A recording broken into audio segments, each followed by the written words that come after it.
congelaron mis cuentas bancarias para robar mi herencia. Así que usé un libro de contabilidad oculto para ejecutar la hipoteca de todo su imperio de $1.000 millones. Como ella ni siquiera puede permitirse un abogado de oficio barato, sugiero que aceleremos este juicio sumario. Se rió mi padre, y su voz profunda resonó con fuerza en la abarrotada sala del Tribunal Federal. Su equipo de élite de abogados corporativos, que cobraban $1.000 la hora, sonreía con arrogancia, asumiendo que estaba a punto de ser aplastada.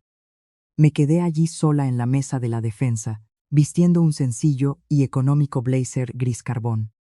Solo esperé en silencio a que la jueza federal mirara hacia la pantalla de proyección digital que acababa de activar. Cuando finalmente lo hizo, toda la enorme sala quedó en un silencio sepulcral y aterrador.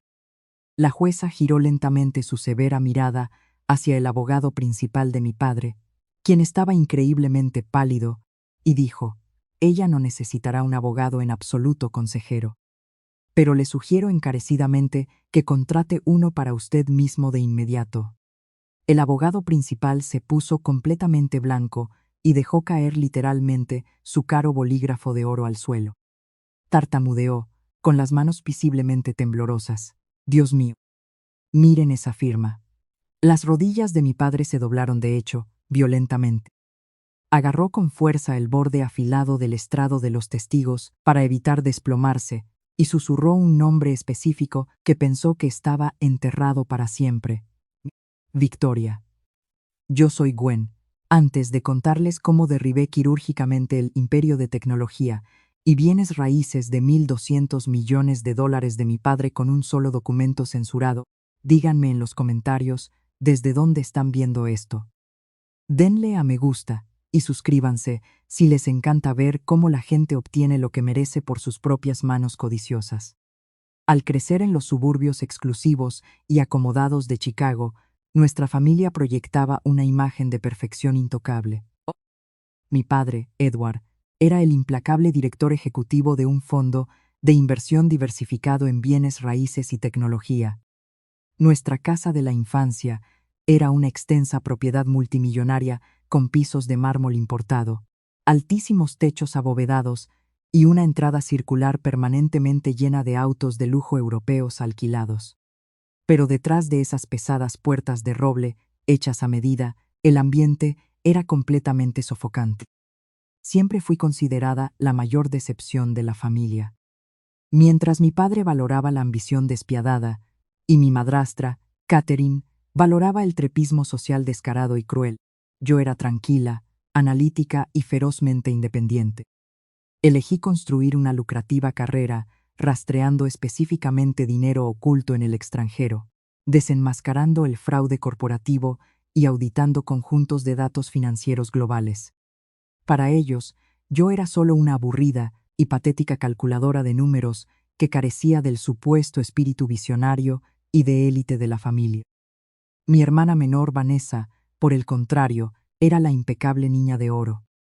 A sus 29 años, tenía un título insignificante e inflado como vicepresidenta de comunicaciones globales en la empresa de mi padre. Era un rol corporativo falso que consistía principalmente en publicar fotos filtradas y seleccionadas en las redes sociales y gastar su salario inmerecido en bolsos de diseñador de edición limitada. Ella no podía hacer nada malo, su estatus elevado en la tóxica jerarquía familiar quedó aún más grabado en piedra cuando se casó con Trey. Trey tenía 34 años, un asesor financiero brillante, escurridizo y carismático que se había ganado el camino hasta la cima del círculo íntimo de mi padre. Con sus caros trajes hechos a medida, un Rolex de oro y una sonrisa que fácilmente podría venderle hielo a un esquimal, Trey se había convertido rápidamente en el confidente más influyente y de mayor confianza de mi padre. Él administraba la oficina familiar y manejaba exclusivamente todas las cuentas privadas en el extranjero, lanzando constantemente una compleja jerga de Wall Street que hacía que mi padre se sintiera como un rey de las finanzas. La traición masiva y coordinada que destruyó por completo mi vida ocurrió agresivamente una noche de jueves brutalmente fría a finales de noviembre. Era acción de gracias. Un pavo asado estaba en el centro de la larga mesa de caoba, rodeado de caros vasos de cristal, cubiertos de plata y elaborados arreglos florales otoñales. Pero por dentro, la chimenea de piedra rugía cálidamente, proyectando un suave resplandor dorado sobre los rostros sonrientes de las personas que estaban a punto de intentar destruir mi vida. Acabábamos de terminar el enorme plato principal cuando la pesada tensión en la habitación formal cambió repentina y violentamente. Mi padre se levantó lentamente a la cabecera de la larga mesa de caoba. El sonido agudo y penetrante de los cubiertos contra los platos atravesó violentamente la suave música clásica de fondo. Se ajustó suavemente las anchas solapas de su chaqueta hecha a medida, increíblemente cara, y miró agresivamente a lo largo de toda la mesa. Quiero aprovechar un momento muy importante para dar profundas gracias por el futuro de esta familia, comenzó mi padre, con su voz cargada del tono autoritario, que reservaba para las reuniones hostiles de juntas corporativas. Para mantenerse en la cima, nuestro fondo de inversión requiere una reestructuración inmediata. Necesitamos capital fresco, mentes agudas y una dedicación intransigente a nuestras estrategias de crecimiento central. Tomé un sorbo lento y calculado de mi agua helada, sintiendo un nudo muy familiar apretarse en mi estómago. Cada vez que mi padre hablaba de estrategia corporativa en la mesa familiar, normalmente se preparaba para insultar públicamente a alguien. He pasado las últimas semanas intensivas revisando nuestras asignaciones de fideicomiso y la estructura legal de la oficina familiar. Continuó, con sus ojos fríos desviándose de Vanessa y posándose directamente en mí. El futuro de este imperio depende únicamente de quienes lo construyen y generan valor real y tangible. Por lo tanto, con efecto inmediato, disuelvo legalmente la asignación del 30% de Gwen en el fideicomiso familiar. Las palabras brutales me golpearon exactamente como un golpe físico masivo. Dejé de respirar. El 30% era mi herencia legal, la parte del fideicomiso familiar establecida hace años para asegurar definitivamente mi seguridad financiera futura. Mantuvo sus ojos fríos y muertos firmemente fijos en los míos mientras pronunciaba el resto de la devastadora sentencia. Esa asignación financiera del 30% se transferirá inmediatamente a Vanessa y Trey para ampliar sus carteras de inversión y recompensar su valor continuo para la empresa matriz, declaró fríamente mi padre. Mi tenedor de plata se resbaló de mis dedos entumecidos y resonó ruidosamente contra mi caro plato de porcelana. El sonido agudo y discordante resonó en el silencio repentino del comedor formal. Miré alrededor de la mesa, esperando desesperadamente que alguien dijera que esto era una broma navideña cruel e inapropiada. En cambio, vi a Vanessa tratando de ocultar, sin éxito, una sonrisa triunfante. Tomó un sorbo delicado y calculado de su caro vino tinto, con los ojos brillando con alegría maliciosa justo sobre el borde de cristal de su copa. Catherine, mi manipuladora madrastra, puso una mano manicurada sobre su corazón y se puso una máscara de falsa y exagerada simpatía. Se inclinó un poco hacia adelante, mirándome con lástima sin filtros. «Realmente es por lo mejor, Gwen», dijo Catherine suavemente, con la voz goteando de dulzura artificial. «Tienes tu pequeño y aburrido trabajo de contabilidad y llevas una vida tan simple y patética en tu diminuto apartamento del centro. Tienes que entender que los recursos familiares cruciales deben priorizarse para que el crecimiento familiar crítico». Me quedé allí, completamente atónita. Estaban robando mi herencia justo frente a mis ojos, discutiendo casualmente mi ruina financiera sobre salsa de arándanos cara y puré de papas. Mi propio padre acababa de despojarme de mi seguridad financiera sin pensarlo ni un segundo, tratando mi futuro como una mala inversión que estaba amortizando de sus impuestos corporativos. Antes de que pudiera encontrar las palabras precisas para defenderme con contundencia, Trey se movió con confianza en su silla. Metió la mano en el maletín de cuero de diseñador que descansaba junto a sus caros zapatos. Sacó suavemente una gruesa pila de documentos legales, impresos en papel premium caro con marca de agua. Las nítidas páginas blancas contrastaban fuertemente con la oscura madera de caoba de la mesa del comedor formal. Trey me dedicó una sonrisa ensayada y comprensiva que no llegó a sus ojos muertos y calculadores. Deslizó suavemente el documento legal por la larga mesa hasta que se detuvo justo al lado de mi caro plato. Seguimos adelante e hicimos que el equipo legal de élite redactara el acuerdo formal de renuncia voluntaria, dijo Trey, con voz suave y condescendiente. Dado que la reestructuración corporativa se llevará a cabo a finales del trimestre fiscal, necesitamos acelerar el proceso legal para maximizar la eficiencia fiscal. Le ahorrará a todos mucha fricción legal innecesaria y permitirá que la familia avance fácilmente.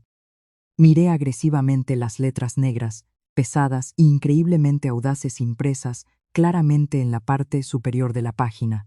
Renuncia voluntaria a la asignación del fideicomiso.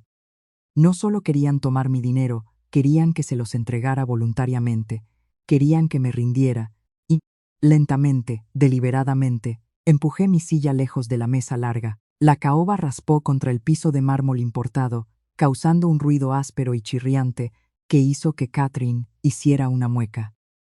No alcancé el caro bolígrafo de oro personalizado que Trey había colocado tan servicialmente junto al documento legal.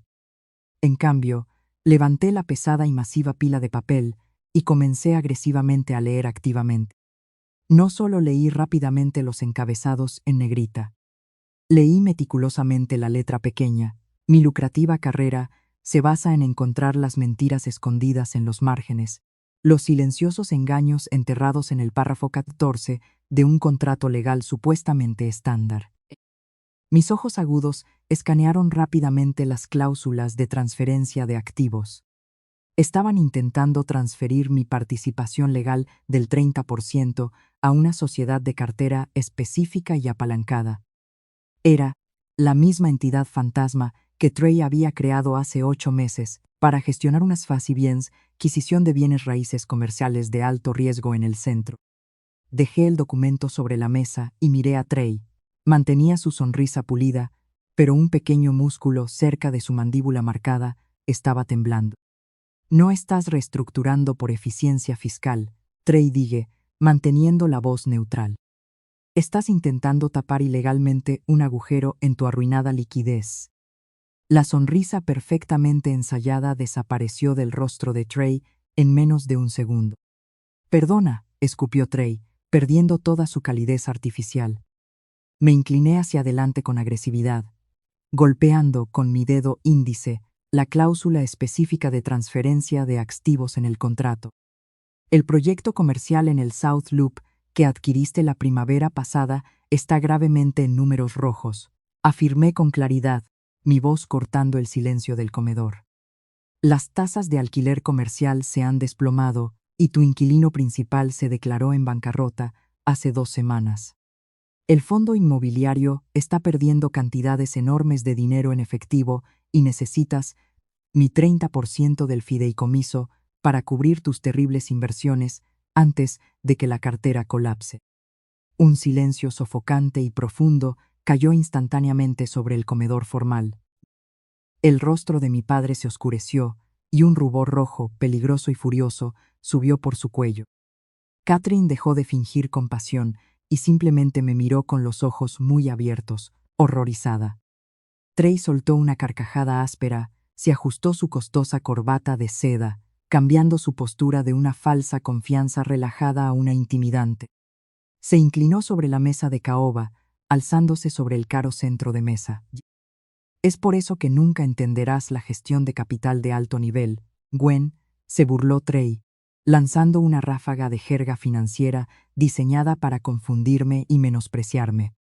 Estás hablando de brechas de liquidez a corto plazo, pero no tienes la capacidad mental para captar la estrategia macro.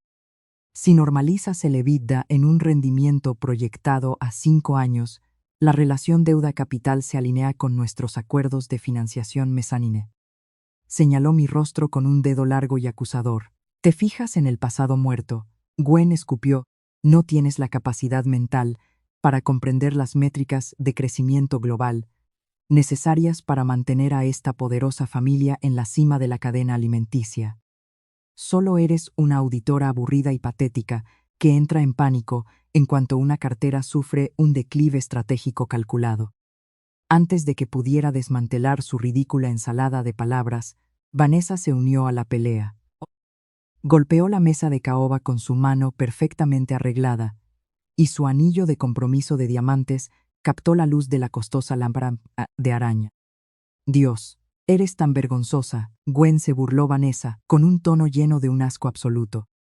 Te sientas en tu pequeño y deprimente apartamento, usando tus trajes grises baratos, y juzgas a personas poderosas que realmente toman riesgos financieros. Tienes 33 años, estás soltera y eres absolutamente invisible. Vanessa tomó su copa de cristal, haciendo girar el líquido oscuro mientras me miraba de arriba abajo como si fuera un despojo patético que acababa de entrar desde la calle helada. Así, eres un parásito, Gwen, escupió Vanessa, consumes los recursos de la familia sin aportar absolutamente nada de valor real. Solo existes, viviendo del fondo que papá construyó, y ahora tienes el descaro de sentarte aquí e insultar a mi brillante esposo. Mantuve mi expresión inexpresiva, negándome a darles la satisfacción de verme quebrarme. Aparté la mirada de mi hermana y clavé mis ojos fríos en el hombre que orquestaba este robo financiero. Puedes disfrazarlo con todas las palabras corporativas que quieras, Trey, dije con frialdad. Hiciste una apuesta desastrosa y ahora intentas robar mi herencia legal para salvarte de un ajuste de márgenes devastador. Ni lo sueñes. El aire en el comedor pareció desvanecerse al instante. Mi padre se levantó violentamente, no solo se puso de pie, sino que estalló. Golpeó la mesa de caoba con ambos puños, con una fuerza verdaderamente aterradora y desquiciada. Las copas de cristal temblaron, derramando manchas rojas sobre el mantel blanco. La cubertería de plata tintineó contra los platos de porcelana. «¿Cómo te atreves?», rugió mi padre, con voz atronadora y temblando de una furia incontrolable. «¿Cómo te atreves a sentarte en mi mesa, comer mi comida y cuestionar el intelecto del brillante hombre que está salvando a esta familia? No ha sido más que una decepción miserable, desagradecida y patética desde el día en que naciste». El rostro de mi padre era una máscara aterradora de pura rabia. Se estrelló contra la chimenea de piedra, rompiéndose en cientos de fragmentos brillantes y dentados. El vino tinto salpicó el hogar gris y frío, pareciendo sangre fresca. Caminó alrededor de la mesa, sus pasos resonando en los altos techos abovedados. Cada paso estaba diseñado para intimidar, para dominar y para forzarme a una sumisión patética. Señaló a Vanessa con un dedo que temblaba intensamente. «Mira a tu brillante hermana». Se mofó, su voz vibrando con veneno. «Tú eres solo una contadora solitaria y patética que no aporta nada al imperio global que construí con mis propias manos. Solo auditas el dinero de otros porque no tienes visión para crear nada propio». Usó a Trey como escudo y espada, ignorando el hecho de que Trey estaba hundiendo su valioso fondo inmobiliario. Trey se reclinó en su silla, alisando su costosa corbata, luciendo satisfecho con el monstruo que acababa de desatar. Me mantuve firme, con las manos entumecidas temblando ligeramente, aunque forcé mi postura a permanecer recta. Me negué a dejar que me vieran quebrarme. Me negué a darle a mi padre la satisfacción de una sola lágrima. Mi padre miró su reloj Rolex de oro, su voz bajando a un registro mortal y helado. «Tienes 5 minutos para salir de mi propiedad o haré que te saquen a la fuerza, como la patética intrusa que eres». Justo a tiempo, Catherine enterró su rostro maquillado en sus manos. Soltó un sollozo fuerte, teatral y patético, que resonó en el tenso comedor. «Gwen, ¿cómo pudiste hacer esto?», lloró Catherine, su voz temblando con un falso desamor. «En acción de gracias, de todos los días, estás destruyendo a esta familia. Solo intentamos amarte, y tú solo quieres separarnos por pura envidia». Se aferró al brazo rígido de mi padre interpretando a la matriarca devastada. Miré a Vanessa, quien limpiaba casualmente las comisuras de su boca con una servilleta de lino, imperturbable ante la actuación de su madre. La escena era enfermiza. Era un ataque psicológico orquestado para hacerme sentir aislada, loca y culpable de mi propio robo. Mi padre no esperó los 5 minutos, chasqueó los dedos hacia el pasillo. Al instante, 2 de sus contratistas de seguridad privada entraron en el comedor. Eran hombres musculosos con trajes oscuros, el tipo de fuerza bruta que él contrataba para mantener a la prensa alejada. «Llévensela», ordenó mi padre, dándome la espalda. No dejé que los guardias me tocaran. Tomé mi abrigo de invierno gris y mi bolso, manteniendo la cabeza en alto. Pasé junto al cristal roto, más allá del lujoso banquete que ahora se enfriaba, y salí por las puertas principales. En el momento en que crucé el umbral, el amargo invierno de Chicago me golpeó como un muro de ladrillos. El viento helado cortó mi blazer. Los guardias se quedaron en la entrada, con sus brazos musculosos cruzados, observándome caminar por el camino de adoquines helados. Mis tacones baratos resbalaron un poco, pero me obligué a caminar con dignidad. Detrás de mí, las puertas de roble se cerraron de golpe, sellándome en la oscura y helada noche de invierno. Llegué a mi sencillo sedán y me deslicé rápidamente en el asiento del conductor. Mis manos heladas temblaban ahora, una mezcla de adrenalina, shock profundo y la temperatura bajando dentro del coche. Encendí el motor y puse la calefacción a tope para evitar que mis dientes castañetearan. No podía quedarme con las amenazas de mi padre y la malicia de Trey acechándome.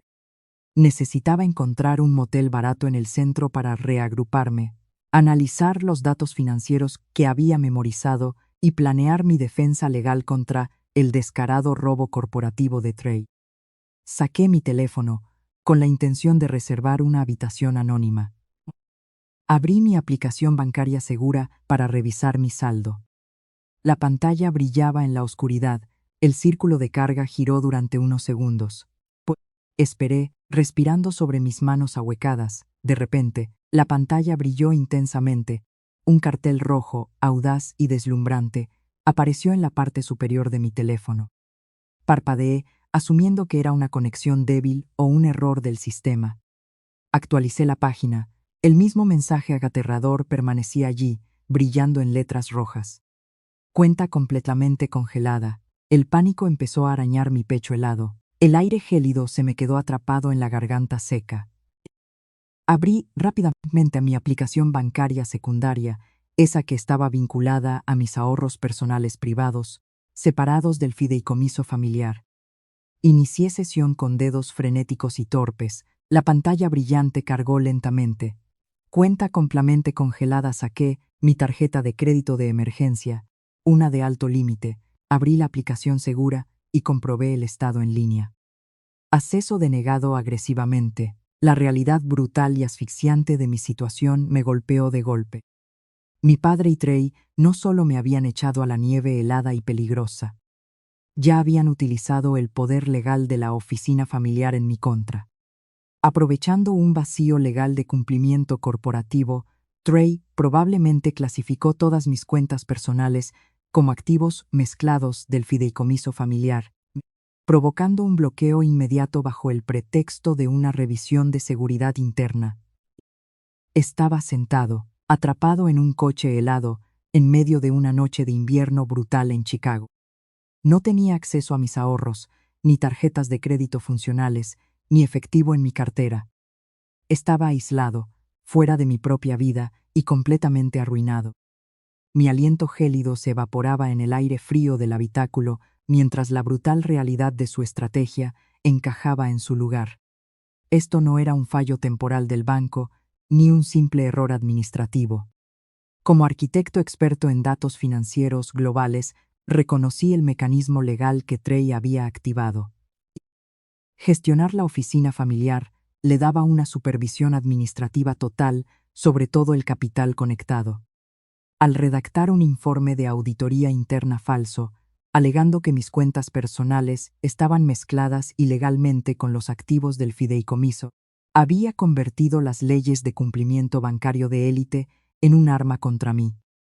Había iniciado una revisión de seguridad obligatoria. Según las regulaciones financieras, los bancos globales estaban legalmente obligados a congelar cada activo vinculado a mi número de seguro social hasta que concluyera la investigación. Una investigación falsa que el mismo Tray alargaría durante largos meses. Era un asedio corporativo de manual, sin capital líquido, no podía contratar a un abogado corporativo. Sin un abogado caro, no podía luchar contra la pérdida de mi herencia. Pero Tray cometió un error de cálculo crítico. Asumió que yo operaba con la misma arrogancia temeraria que él. Asumió que yo mantenía todos mis activos valiosos visibles en el sistema. Metí la mano en la guantera helada, saqué una linterna de metal y activé la apertura del maletero. Al salir al viento gélido, caminé hacia la parte trasera del sedán y levanté el panel del suelo que cubría la rueda de repuesto. Pegada con fuerza a la parte inferior de la alfombrilla de goma, había una bolsa de plástico impermeable y segura. Dentro había una tarjeta de gastos corporativos prepagada que había configurado hace 3 años usando una entidad comercial extranjera independiente, la cual usaba para viajes de auditoría globales, seguros y fuera del registro. Estaba desvinculada del software de seguimiento de la oficina familiar. Tenía exactamente $2,000. No era suficiente para luchar contra un multimillonario en un tribunal federal, pero era suficiente para sobrevivir a la noche helada. Cerré el maletero de golpe, volví al asiento del conductor y puse el coche en marcha. Conduje rápido, alejándome de los cuidados jardines de los suburbios ricos, dirigiéndome hacia las afueras industriales y oscuras de la ciudad. Necesitaba un lugar barato, que no hiciera preguntas y no requiriera verificaciones de crédito. 20 minutos después, me detuve ante el resplandor de neón parpadeante de un motel cutre cerca de la autopista. La recepcionista aburrida, tras el grueso cristal de seguridad, apenas me miró mientras pasaba mi tarjeta prepagada y deslizaba una llave de latón barata por la ranura. Habitación 112. La habitación olía a lejía industrial fuerte y a humo de cigarrillo rancio.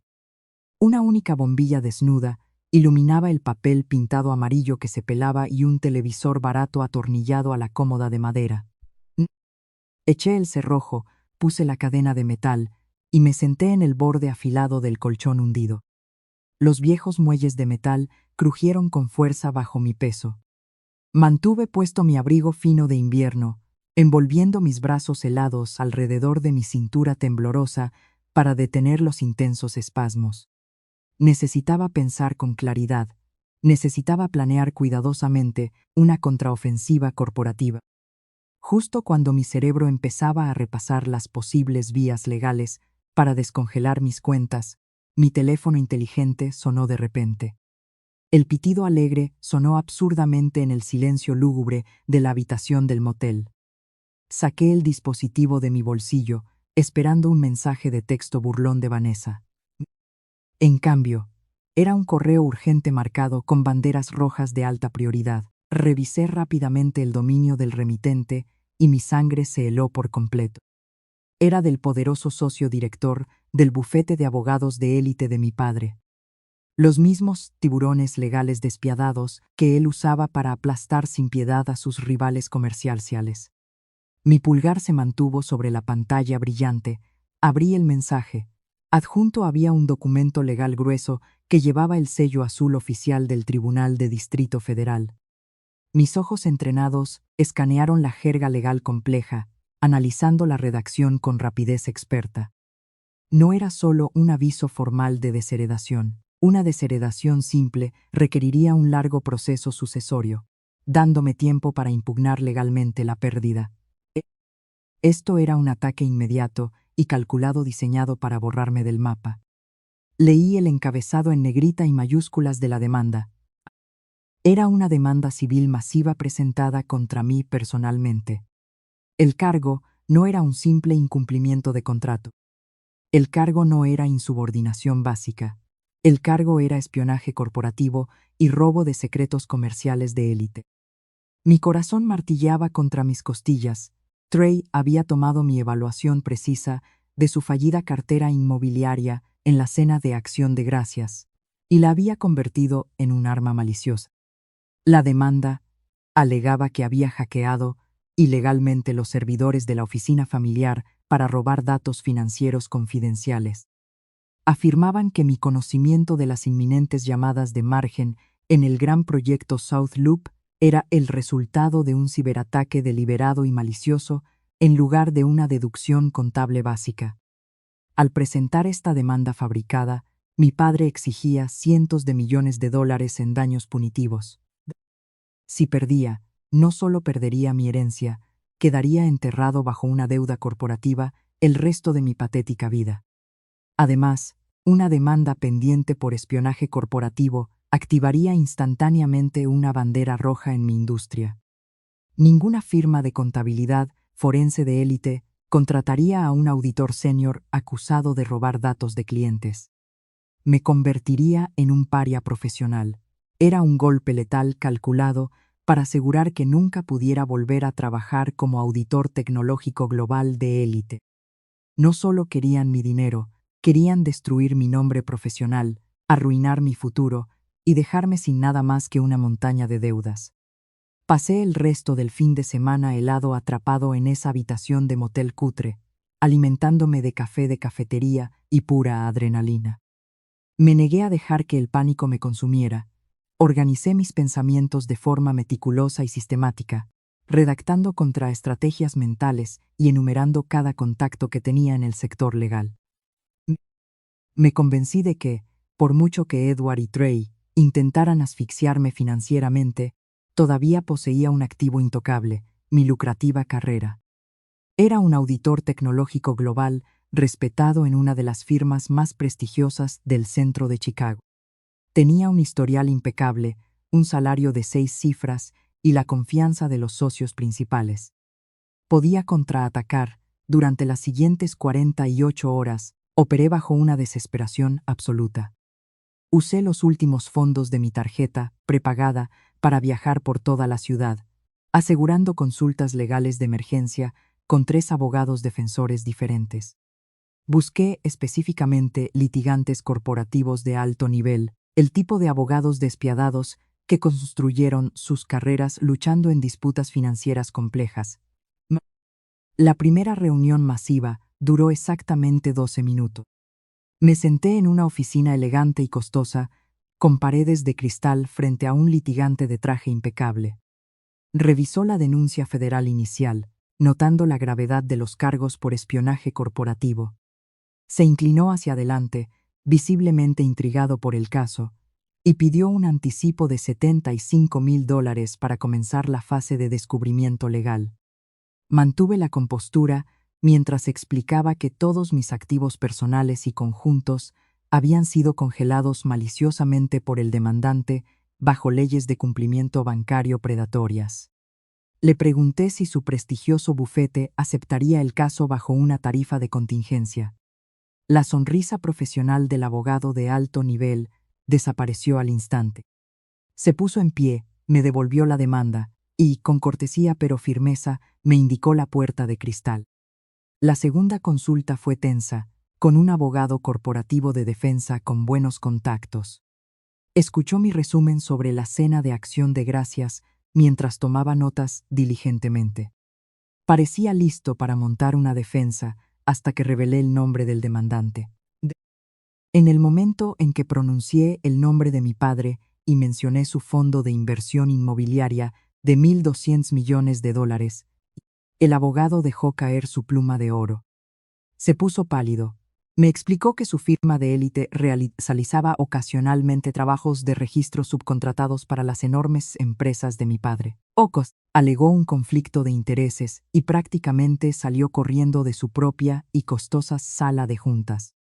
Mi última esperanza era un abogado implacable, conocido específicamente por aceptar casos imposibles y de clientes desfavorecidos. Me senté en su oficina estrecha y llena de papeles, exponiendo los mecanismos de las llamadas de margen de Trey y la resultante congelación de activos. El rudo abogado se frotó la mandíbula, soltando un largo suspiro. Me miró con auténtica lástima. Me explicó la brutal realidad del sistema legal estadounidense.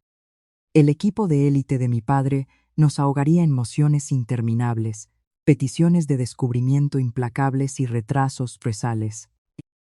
Sin un capital líquido para financiar la batalla, era un suicidio financiero para cualquier bufete aceptar el caso. El sistema funcionaba bajo pago y mi padre había desconectado deliberadamente a mi controlador financiero. El abogado se disculpó y rechazó el caso. Salí de la tercera oficina legal, con el viento gélido de Chicago hiriendo mi rostro entumecido. La aterradora perfección de la trampa de Trey cayó sobre mí. Estaba bloqueada del sistema legal, no tenía dinero, ni abogado, ni esperanza de defenderme dentro de un tribunal federal convencional y costoso. Habían cortado mi red de apoyo social, asegurándose de que nadie escuchara mi versión de la historia. Cualquiera a quien intentara contactar vería mi defensa como los balbuceos frenéticos de una mujer culpable y desesperada. Pasé el resto del fin de semana atrapada dentro de esa lúgubre y gélida habitación de motel, sobreviviendo a base de café de mala calidad y una dosis pura de adrenalina de supervivencia. Organicé mis pensamientos meticulosamente, redactando contraestrategias mentales y enumerando cada contacto que tenía en el sector legal de élite. El lunes por la mañana llegó con una helada brutal. Me puse mi traje gris marengo más impecable, la armadura que había usado para desmantelar docenas de fraudes corporativos. Tomé el metro, que estaba congelado, hacia el distrito financiero, aferrándome a mi maletín. Crucé las enormes puertas giratorias de mi firma y me acerqué a los torniquetes de seguridad de acero inoxidable. Saqué mi insignia corporativa del bolsillo de mi abrigo y la pasé por el escáner. Sonó un zumbido agudo y negativo. La pequeña pantalla se iluminó violentamente en rojo. Acceso restringido. Antes de que pudiera siquiera acercarme al mostrador de seguridad, una mano se posó sobre mi hombro.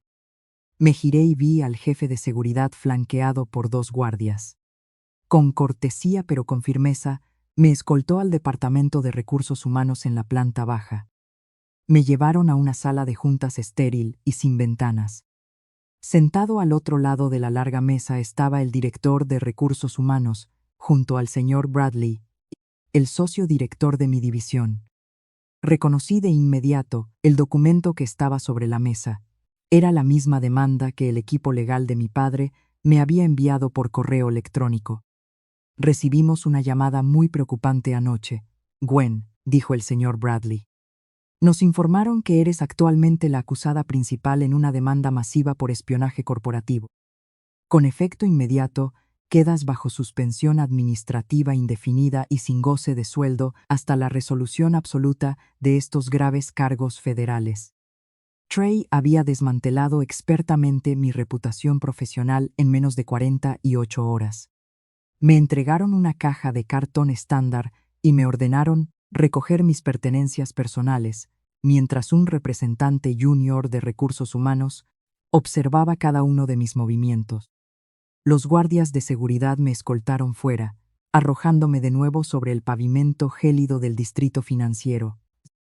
Revisé mi teléfono y vi lo que más había hecho Vanessa. Había orquestado una cruel campaña de desprestigio en las redes sociales, calificando falsamente mi demanda como la trágica acción de una pariente desquiciada y codiciosa que intentaba extorsionar a su propia sangre. Mi círculo social me abandonó. Para el jueves por la noche, mi tarjeta prepagada estaba vacía. Tuve que arriesgarme a volver a mi apartamento en el Sunset. Necesitaba desesperadamente mis abrigos de invierno y cualquier joya costosa que pudiera empeñar por dinero en efectivo. Y recorrí el pasillo alfombrado de mi edificio residencial. Doblé la esquina y me acerqué a mi puerta, deteniéndome en seco. Pegado directamente sobre la cerradura había un papel amarillo, brillante y evidente. Notificación de desahucio. El fondo inmobiliario de mi padre tenía participación en la empresa gestora.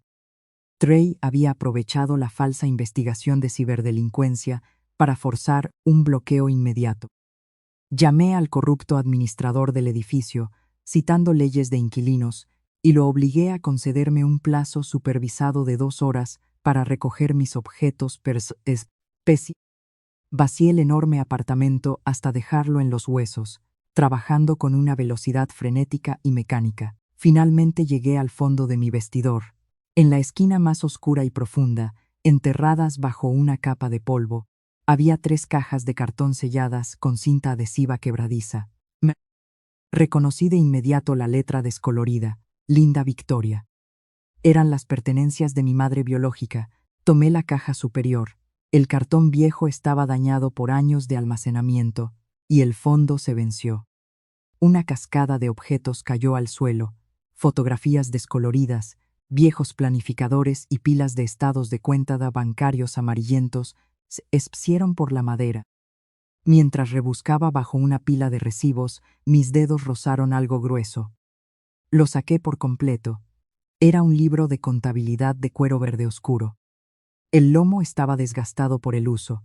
El sello en la portada decía: Finanzas 1998 a 2001.